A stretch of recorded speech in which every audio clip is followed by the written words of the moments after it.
तो फिलहाल देखिए, जस्टिस वर्मा के ट्रांसफर पर पुनर्विचार करेगा सुप्रीम कोर्ट।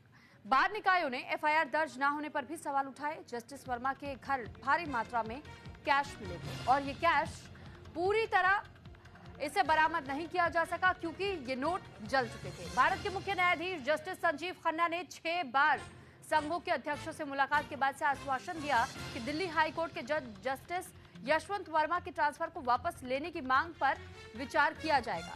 14 मार्च को आग की घटना के दौरान दिल्ली हाईकोर्ट के जज यशवंत वर्मा के घर से जिस तरह भारी मात्रा में जले हुए नोट मिले थे और उसके बाद से ही अब ये मामला तूल पकड़ता जा रहा है कि आखिर यशवंत वर्मा के घर पर कैसे करोड़ों का कैश बरामद हुआ और वो भी जली हुई अवस्था में, जिसके बाद से यशवंत वर्मा का ये कहना था कि उन्हें इस जले हुए नोट के बारे में कोई जानकारी नहीं है। उन्हें तो ये भी जानकारी नहीं है कि उनके घर के भीतर ऐसा कोई कमरा भी था।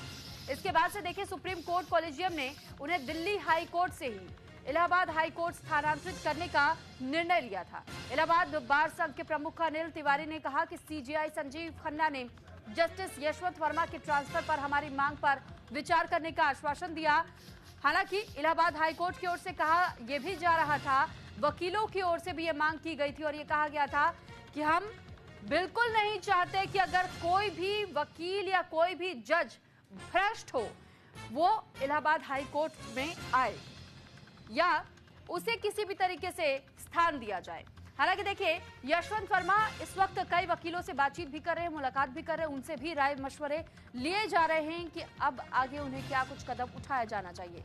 और इस बीच कई ऐसे पुलिसकर्मी भी थे जो उनकी सुरक्षा में भी तैनात थे और जब यहाँ आग लगने की घटना सामने आई थी, जो पुलिसकर्मी यहाँ छानबीन करने के लिए पहुंचे थे, उनके मोबाइल फोन्स भी चेक किए गए, उनके भी बयान रिकॉर्ड किए गए और उनसे भी ये पता लगाने की कोशिश है कि आखिर क्या उस कमरे में वाकई कैश था, अगर था तो कितना था। क्या वीडियो और भी अलग अलग एंगल से कुछ पुलिसकर्मियों ने भी क्लिक किए थे, फोटोज क्लिक किए गए थे और साथ ही बयान भी हर एक पुलिसकर्मी के मैच करने की कोशिश की जाएगी, क्योंकि आपको याद होगा कि फायर ब्रिगेड के चीफ ने ये बयान दिया था मीडिया के सामने और कहा था कि जिस वक्त हम वहां आग बुझाने पहुंचे हमें कोई नोट नहीं मिले, जबकि एक वीडियो सुप्रीम कोर्ट के वेबसाइट पर अपलोड हुआ और उस वीडियो में साफ तौर पर देखा गया कि करोड़ों का कैश जो कि अर्ध जली हुई अवस्था में मिला था।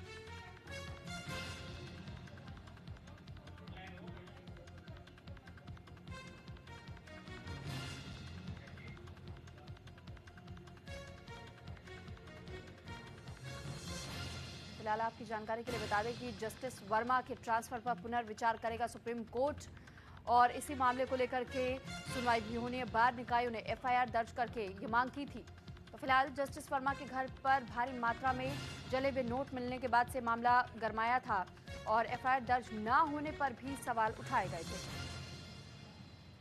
तो इस मामले में कई एंगल्स हैं, जिन एंगल से जांच लगातार की जा रही है। कई लोगों से पूछताछ भी हो रही है, कई लोगों के अब तक बयान भी रिकॉर्ड करवाए जा चुके हैं।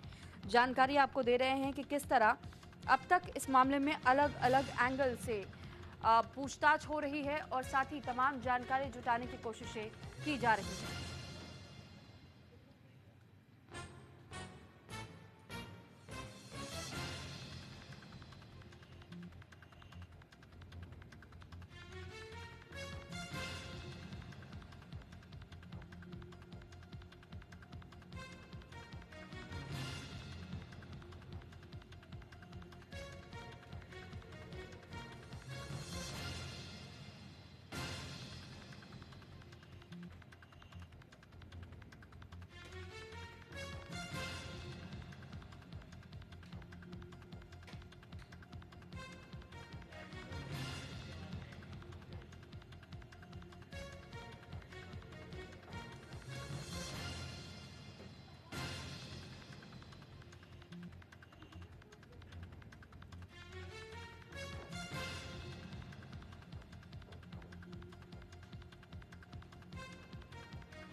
जस्टिस वर्मा की मुश्किलें दिन पर दिन बढ़ती चली जा रही है और देखिए अब जस्टिस वर्मा कैश कांड को लेकर के कई बड़े खुलासे भी हो रहे हैं। अब तक क्या क्या हुआ है हम आपको ग्राफिक्स के जरिए ये भी समझा और बता देते हैं। तो देखिए जिस तरीके से मामला जब सामने आया तो ये बताया गया कि सबसे पहले 14 मार्च को रात 11:35 पर वर्मा के लुटियंस दिल्ली स्थित आवास में आग लगी। फायर ब्रिगेड की टीम को 4 से 5 बोरियों में जले हुए 500 के नोट मिले। 21 मार्च को दिल्ली हाई कोर्ट के चीफ जस्टिस डीके उपाध्याय ने इंटरनल इंक्वायरी रिपोर्ट सीजीआई को सौंपी। 22 मार्च को सीजीआई ने आरोपों की जांच के लिए 3 सदस्यीय समिति गठित की। दिल्ली हाई कोर्ट के चीफ जस्टिस ने जांच रिपोर्ट सुप्रीम कोर्ट की वेबसाइट पर अपलोड की। 23 मार्च को सीजीआई के निर्देश पर दिल्ली हाई कोर्ट ने जस्टिस वर्मा से कार्यभार वापस लिया। 24 मार्च को सुप्रीम कोर्ट कॉलेजियम ने जस्टिस वर्मा को इलाहाबाद हाई कोर्ट में ट्रांसफर किया। तो वहीं दूसरी ओर सिफारिश जब की गई थी ट्रांसफर को लेकर के, दरअसल कॉलेजियम के फैसले का हाई कोर्ट बार एसोसिएशन ने विरोध भी दर्ज किया। वहीं 25 मार्च को ट्रांसफर के खिलाफ Allahabad high court bar association की अनिश्चितकालीन हड़ताल देखने को मिली।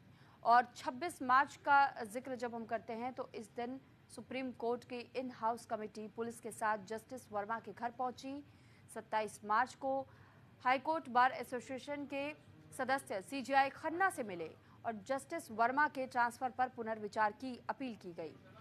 28 मार्च के दिन सुप्रीम कोर्ट में जस्टिस वर्मा के खिलाफ एफआईआर की मांग वाली याचिका पर सुनवाई हुई। तो ये अलग अलग ये पूरी क्रोनोलॉजी को अगर आप समझते हैं तो ये पूरी आप डिटेलिंग्स पर ध्यान दीजिए कि किस तरह हर दिन इसमें डेवलपमेंट होता गया। और इस केस डेवलपमेंट में ही हमने ये भी देखा कि कैसे इस मामले को लेकर अब तक जांच जो की जा रही है, ट्रांसफर होगा नहीं होगा, जांच की प्रक्रिया और आगे कैसे बढ़ेगी, इस पर भी हर किसी की नजर बनी हुई है। कंचन कनौडिया दिल्ली से हमारे साथ जुड़ चुके। कंचन, जब जस्टिस वर्मा का नाम सामने आया और ये कहा गया कि उनके घर पर आग लगी, वहां से करोड़ों का कैश बरामद हुआ, उसके बाद हमने कई स्टेटमेंट्स भी सुने, लेकिन इसके इतर ट्रांसफर को लेकर भी एक नया मुद्दा सामने आया। इलाहाबाद हाई कोर्ट ट्रांसफर उनका होना चाहिए या नहीं होना चाहिए, इसको लेकर के अभी भी सुप्रीम कोर्ट का सुप्रीम फैसला आना बाकी।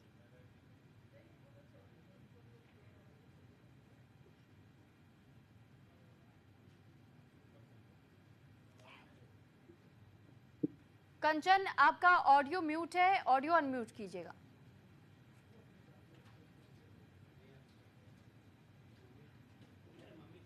देखिए जिस तरीके से देखिए हमने धरने प्रदर्शन देखे और तमाम तरीके से जो भी कार्रवाई उनके पक्ष